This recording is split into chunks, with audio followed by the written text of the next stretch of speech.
Hi guys, ഇന്നത്തെ video ഒരു special video ആട്ടോ. കാശി അച്ഛനും റെഡിയാണ്. എന്നിട്ട് നിങ്ങൾ വിചാരിക്കും എങ്ങോട്ടാണ് പോകുന്നതെന്നല്ലേ. കാശിക്ക് റെഡിയായിട്ടും മതിയാവണില്ല. അതിനാ കണ്ണാടിയുടെ മുന്നിൽ നിന്ന് മാറുണ്ടായിരുന്നില്ല.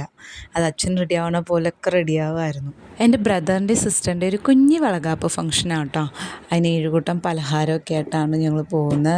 7 മന്ത്സിൻ്റെ ഫംഗ്ഷൻ. അപ്പോൾ 7 കൂട്ടം പലഹാരം വേണമല്ലോ.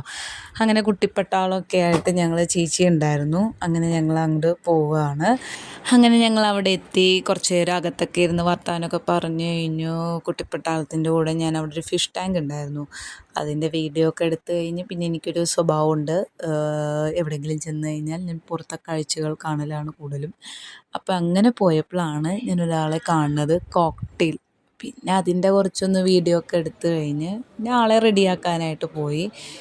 സാരിയൊക്കെ ഒന്ന് സെറ്റ് ചെയ്ത് കഴിഞ്ഞ് പിന്നെ മുഖത്ത് കുറച്ച് കലാപരിപാടിയൊക്കെ ചെയ്തു. അത്ര വലിയ മേക്കപ്പൊന്നും അറിയില്ലെങ്കിലും കുറച്ചൊക്കെ ചെയ്തു കൊടുത്തു. അങ്ങനെ ആളെ റെഡിയാക്കി കഴിഞ്ഞ് പിന്നെ ഞങ്ങൾ ചടങ്ങിലേക്ക് കടന്നു. സ്വീറ്റ്സും പിന്നെ വള, ചന്ദനം, പിന്നെ കുറച്ച് പൂവ്, അതൊക്കെ സെറ്റ് ചെയ്ത് ടേബിളിൽ വെച്ചു. പിന്നെ അത് ബ്രദറാണ് ആദ്യം തുടങ്ങി വെച്ചത്. അങ്ങനെ മുഖത്ത് ആദ്യം ചന്ദനം തേക്കണം. പിന്നെ അത് കഴിഞ്ഞ് കുറച്ച് പൂവ് ഇങ്ങനെ നമ്മൾ തലയിലിട്ട് കൊടുക്കണം. അത് കഴിഞ്ഞ് ഏതെങ്കിലും ഒരു സ്വീറ്റ്സ് ആളെ കഴിപ്പിക്കണം. അങ്ങനെ ഓരോരുത്തരായി ചടങ്ങിലേക്ക് കടന്നു. എല്ലാവരും പല പല സ്വീറ്റ്സാണ് കൊടുക്കുന്നത്. എന്ന് വെച്ചാൽ ആ സ്വീറ്റ്സ് ഓരോന്നോരോന്നായി ഓരോരുത്തർ കൊടുക്കണം. പിന്നെ വള ഇട്ടിട്ടില്ല, നിങ്ങൾക്ക് മനസ്സിലാവും. വള ഇടാത്തതെന്ന് വെച്ചാൽ അത് ഇട്ട് കഴിഞ്ഞാൽ പിന്നെ ഊരാൻ പാടില്ല എന്നൊക്കെ പറയുന്നത് കേൾക്കാം. അപ്പോൾ ആൾക്ക് ഞങ്ങൾ വള ജസ്റ്റ് വെച്ചിട്ടേ ഉള്ളൂ, അത് ഇട്ട് കൊടുത്തിട്ടില്ല. ആക്ച്വലി ഞങ്ങളൊരു ചെറിയ ഫംഗ്ഷനായിട്ട് നടത്തുന്നതുകൊണ്ടാട്ടോ ഇങ്ങനെ. സാധാരണ ഇങ്ങനെ അല്ല, വിളക്ക് കത്തിച്ചിട്ടാണ്. പിന്നെ നമ്മളുടെ കുഞ്ഞൊരു കല്യാണം പോലെയാണ്. നമ്മളുടെ കല്യാണ വേഷമൊക്കെ ഇട്ട് നമ്മളുടെ ഗോൾഡെല്ലാം ഇട്ട് അങ്ങനെയാണ് നടത്താറ്. ഞങ്ങൾ സിമ്പിൾ രീതിയിലായതുകൊണ്ടാട്ടോ ഇങ്ങനെ. ചടങ്ങുകളൊക്കെ കഴിഞ്ഞ് വയറ് കത്താൻ തുടങ്ങി.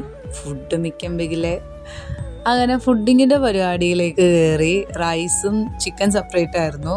പിന്നെ സാലഡ് ഉണ്ടായിരുന്നു, പപ്പഡ്, അച്ചാർ, ഇതൊക്കെ കൂട്ടി അങ്ങോട്ട് തട്ടിയിട്ടോ. ഫുഡിങ്ങൊക്കെ കഴിഞ്ഞ് ഞാൻ അതിൻ്റെ ക്ഷീണം മാറ്റാനായിട്ട് പതിവ് പോലെ ഞാൻ പുറത്തിറങ്ങിയപ്പോഴാണ് അവിടെ ഒരു പോണ്ട് ഉണ്ട്, ഫിഷിൻ്റെ ഒരു ചെറിയ പോണ്ട് ഉണ്ടായിരുന്നു. അപ്പോൾ അതിൻ്റെയൊക്കെ വീഡിയോ ഒക്കെ ഒന്ന് എടുത്തു കഴിഞ്ഞ് പിന്നെ ഞാൻ അതുങ്ങളെയും കൊണ്ടൊന്ന് മുകളിൽ പോയി കളിക്കാനായിട്ട്. എന്തായാലും കഴിച്ചതിലൊന്ന് ക്ഷീണം മാറ്റാമെന്ന് വിചാരിച്ചു. അപ്പോൾ അങ്ങനെ മുകളിൽ കളിക്കാൻ പോയി. കാശ് ധൃതി പിടിച്ച് ഓടുന്നുണ്ട്, ചേട്ടൻ്റെയും ചേച്ചിയുടെയും കൂടെ കളിക്കാനാന്ന് വിചാരിച്ചിട്ടാണ് മുകളിലേക്ക് പോകുന്നത്. ഞാൻ പിന്നെ അവിടെ ചെടിയുടെ ഫോട്ടോസൊക്കെ ഒന്ന് എടുത്ത് പ്രകൃതി ഭംഗിയൊക്കെ ഒന്ന് ആസ്വദിച്ച് അവരത് അവിടെ നിന്ന് കളിക്കുമായിരുന്നു കേട്ടോ. ഞാൻ ആ ഫോട്ടോസൊക്കെ എടുത്ത് കഴിഞ്ഞ് പിന്നെ ഞങ്ങൾ തിരിച്ചിറങ്ങാനുള്ള പരിപാടിയിലായിരുന്നു. അങ്ങനെ ഓൾമോസ്റ്റ് ഫങ്ഷനൊക്കെ കഴിഞ്ഞ് ഞങ്ങൾ പോകാനുള്ള തയ്യാറെടുപ്പിലാണ്. അപ്പോൾ ഞങ്ങളങ്ങനെ യാത്രയൊക്കെ പറഞ്ഞ് പുറത്ത് നിന്നപ്പോഴാണ് നല്ല ഭംഗിയുള്ള പൂച്ചകൾ. അതിൻ്റെ കണ്ണൊക്കെ കാണാൻ നല്ല ഭംഗിയാണ്, നല്ലൊരു ഭംഗി ഉണ്ടായിരുന്നു അതിനെ കാണാൻ. അപ്പോൾ ഞാൻ അതിൻ്റെ വീഡിയോ ഒക്കെ എടുത്ത്. അപ്പോൾ ഒരു കുഞ്ഞി ഫങ്ഷനായിരുന്നു.